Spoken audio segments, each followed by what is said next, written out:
Olá, o Análise Direta está de volta, hoje falando sobre o Dia Nacional da Consciência Negra com o pastor Marco Davi de Oliveira. Essa questão de direitos, de ser cidadão, de ter condições de ter uma boa educação, de ter uma posição no mercado de trabalho.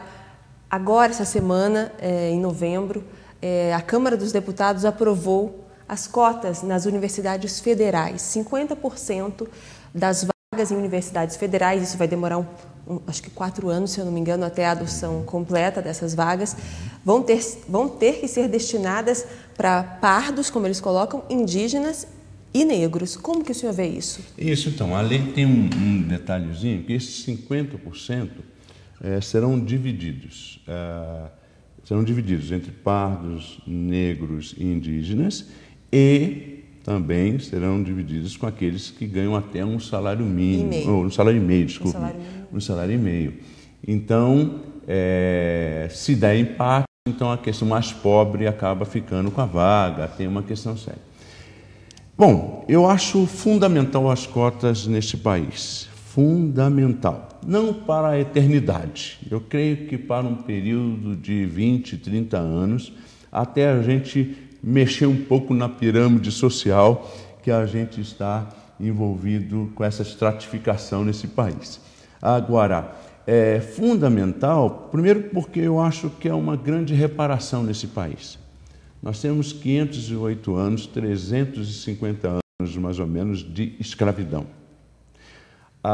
Todas as diferenças sociais deste país, se você o índice de desenvolvimento humano, se o Brasil fosse só de brancos, nós estaríamos em 44º, 45º lugar em qualidade de vida em relação ao mundo.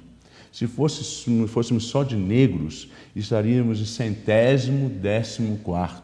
Há uma disparidade muito grande neste país.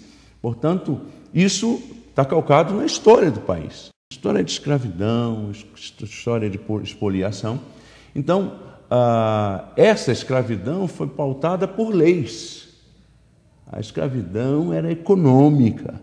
Então, por que não ter leis hoje que também favoreçam negros e indígenas? Eu elimino a palavra pardo.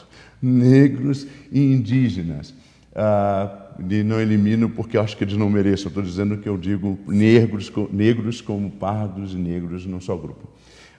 Então, eu acho que essas políticas públicas, e eu espero que não fique só nas cotas, porque as políticas públicas não são somente cotas nas universidades. Sim, inclusão social, inclusão digital, uma educação fundamental, melhor, igualitária. Trabalho nos governos públicos, municipais, ter parcela específica de cotas específica para negros, indígenas e pardos, porque isso já aconteceu no Brasil. Nós tivemos cotas para mulheres, nós tivemos cotas para os filhos de agricultores.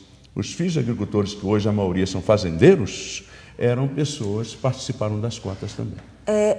Mas sempre eu tenho uma dúvida nessa relação de cotas, entre as cotas raciais e as cotas sociais. O senhor mesmo citou que de 31 milhões de brasileiros, segundo a PNAD, que estão abaixo da linha da pobreza, 70% são negros. Uhum. Se então as cotas fossem para beneficiar apenas cotas sociais, aquela parcela da população de baixa renda, já não seria suficiente? Seria, em parte, né? Eu creio que, quando eu mostrei a pirâmide aqui para você, que é o que está nos registros, você percebe que entre os pobres, os negros estão em desvantagem.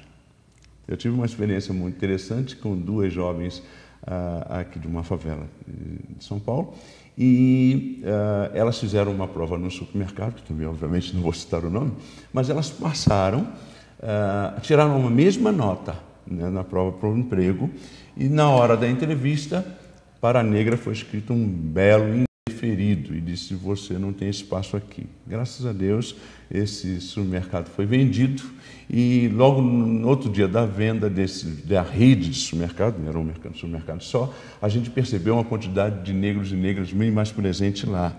Então, o negro, ele, em alguns momentos, ele não consegue ter ascensão porque depende dessa tal entrevista e aí vai pela avaliação de quem está entrevistando.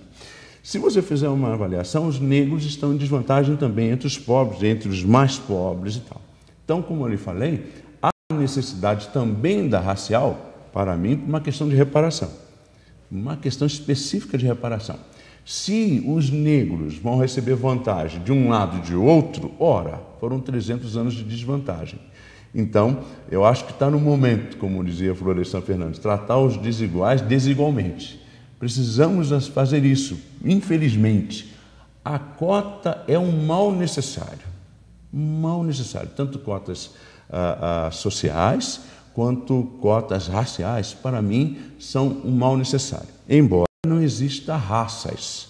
Para mim, existe uma raça só, raça humana. Né? Raça humana. Mas as separações, as diferenças sociais no Brasil foram postuladas em raças. Então, era a raça preta, era a raça branca, e essas diferenças que estão hoje estão alicerçadas no conceito de raça antigo. Pastor, olha, eu gostaria de agradecer a presença do senhor aqui no nosso programa. Tenho certeza que ainda teriam várias outras posições para a gente abordar aqui, mas infelizmente o nosso tempo acabou. O Análise Direta, então, fica por aqui. Hoje nós conversamos com o pastor Marco Davi de Oliveira, que também é coordenador do Movimento Negro Evangélico, sobre o Dia Nacional da Consciência Negra. Até mais.